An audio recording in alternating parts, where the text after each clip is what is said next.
Hi, guys. This is Angel Garachagoya with Beauty and Beast in Business. And today is our first start of a series with the beautiful Megan Hodge from Cultivate. We have decided that since we meet on Fridays anyway and have some amazing conversations, why not share a little part of that with you? So today we're going to have our first topic, which is expression is the opposite of depression. And that statement was from Dr. Edith, what is her name? Eager. I listened to her today. And first of all, Megan, thank you so much for being here. Well, thank you, Angel. As you and I have shared in the past, this is one of the highlights of my week, and I love ending my week. I'm in Central Time, so this is closer to the end of the day. I love ending my week with our conversations and reflections. And I love the quote that you pulled for us to talk about today. So let's talk a little bit about it because what we know is, I know from my experience, it really hit home when I heard it. I thought all of those times where I did have that depression or I had that really heaviness and sadness throughout my life and career, it was times where I wasn't being fully expressive of who I was. And whether that was vocally or journaling or being creative in paint, whatever it was, I felt the depression or I felt the heaviness and sadness so much more when I wasn't having that outward projection. So how about you? You know, it's interesting because when you first read that statement to me, immediately it resonated with me. And immediately I thought, well, of course. And then in reflecting on it for a moment, I recognized that despite, having experienced depression, despite having talked about depression a lot with folks, despite working with women in toxic work environments and helping them, not from a therapist perspective, but from kind of a strategic coaching perspective, navigate the weight of depression and how that informs and influences your ability to engage. Despite all of that, I don't think I'd ever quite looked at depression through that lens and kind of flipped the lens. And as you know, when I talk about depression, I talk about this paralysis, and it's a physical paralysis, but also a mental paralysis. And this component of brain fog, which I think particularly for women is compounding and so debilitating because it contributes then to the imposter syndrome in terms of how you engage with others. It can become difficult even to, formulate the words that to begin to start to express yourself, let alone to have the confidence to go forward with actually expressing yourself. So this quote resonates with me, but very much kind of flips the lens of how I view depression.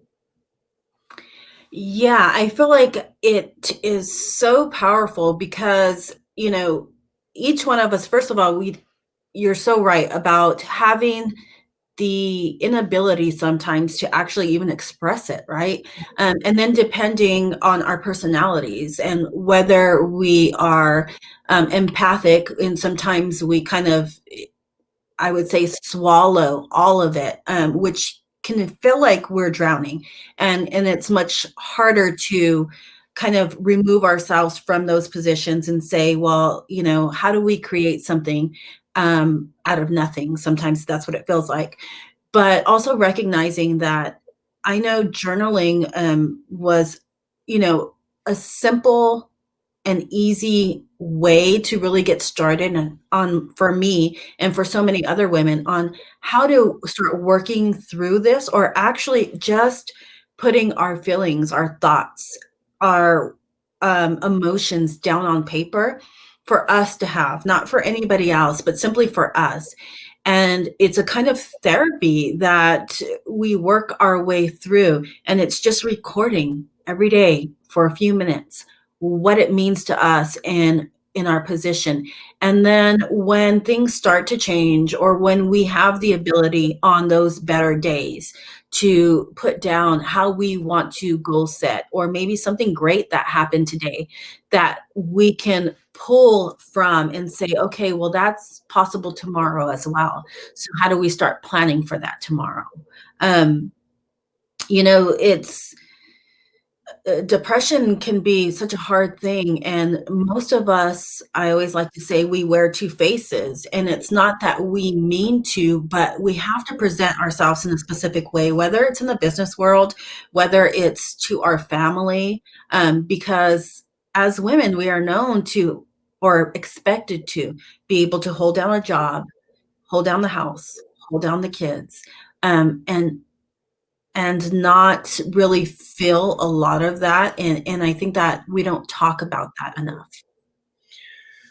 I agree with you, and this ties in another theme that you and I have touched on quite frequently, which is the importance of community. And that community, I think, is really self-defined. It can be um, your actual physical community where you live. It can be your family community. It can be your professional community or a group of friends, or some combination of all of that. But I think the ability to have a community that or with whom you can really be yourself, you can really express yourself on any sort of day, where you will be welcomed and valued and respected and honored for your authentic self, and for, as part of that, kind of for how you're feeling, for your mood, for your concerns, for whatever weight you may be carrying or not. um, but I also think a huge value of community, and certainly this is my personal experiences as well, is having a community who knows you and can help hold up a mirror and help you with self-reflection, um, at the times where you do lose the ability to express yourself, and who can call out and say, hey, I haven't heard your voice, or what's going on, or you're uncharacteristically quiet, or let's go for a walk, whatever that might be. But that community that honors you, and I don't mean challenges you, but that supports you in your journey. Yeah, so important, and let's take this to another level, and, we talk about how to remove ourselves from depression, or how expression of who we are and what we do and what we wanna do can really be an uplifting moment. Um, I found that in creating my own business as well, Beauty and Beast in Business, that kind of was also that solve, that expression. So where we talk about expressing ourselves, and it could be in our clothing, in our voice, in an artistic way. But those of us who are entrepreneurs or have passion projects, that is also part of self-expression.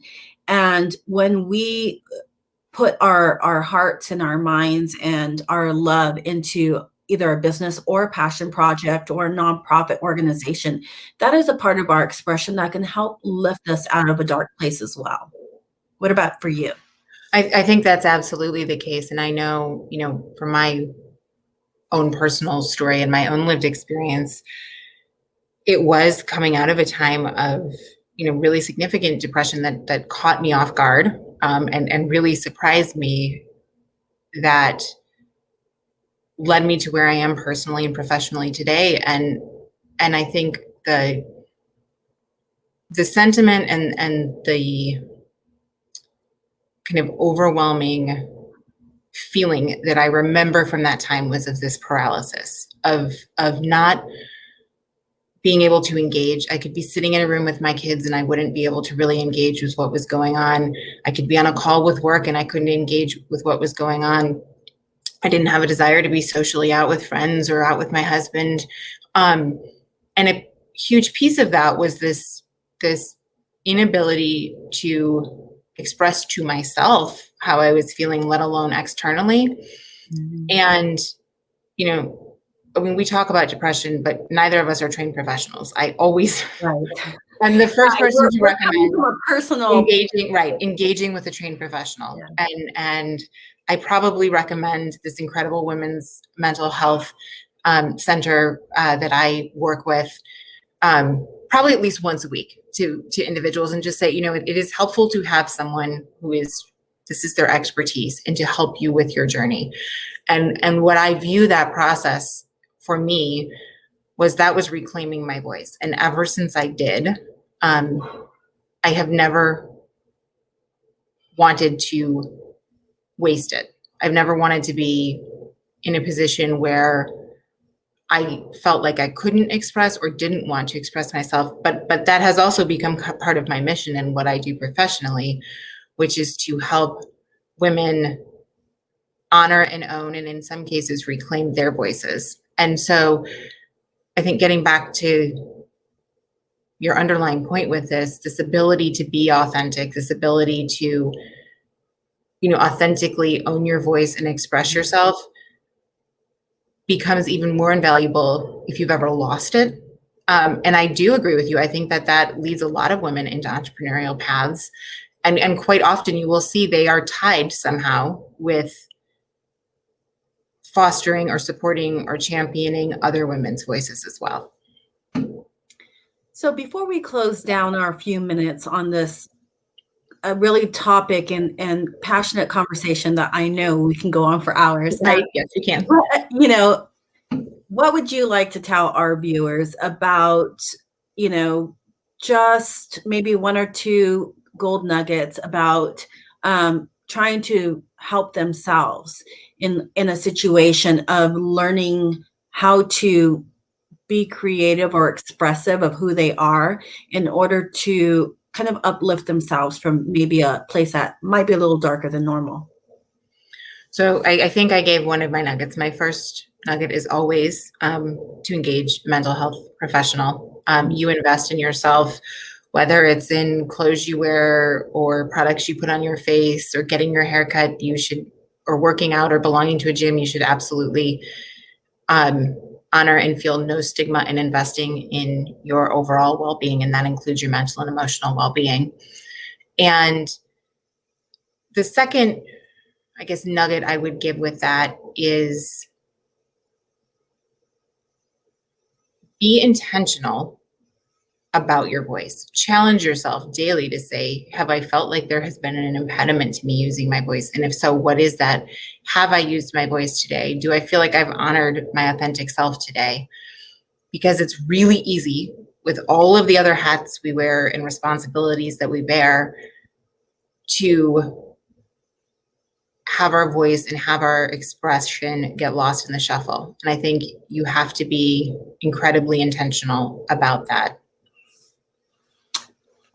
I completely agree. So this last probably 6 months or so was me myself in my own journey, giving myself permission to seek out a therapist to be able to talk through our own, my own journey and have that self-reflection that you don't get from other people.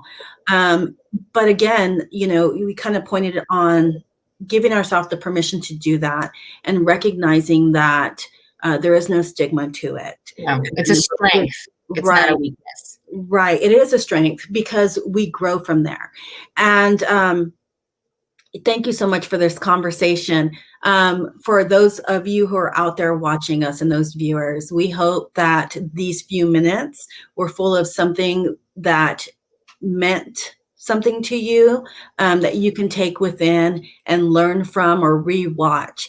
And again, we say, self strength is so important and empowerment is so important. And when we don't use our voices, sometimes we forget that we have them.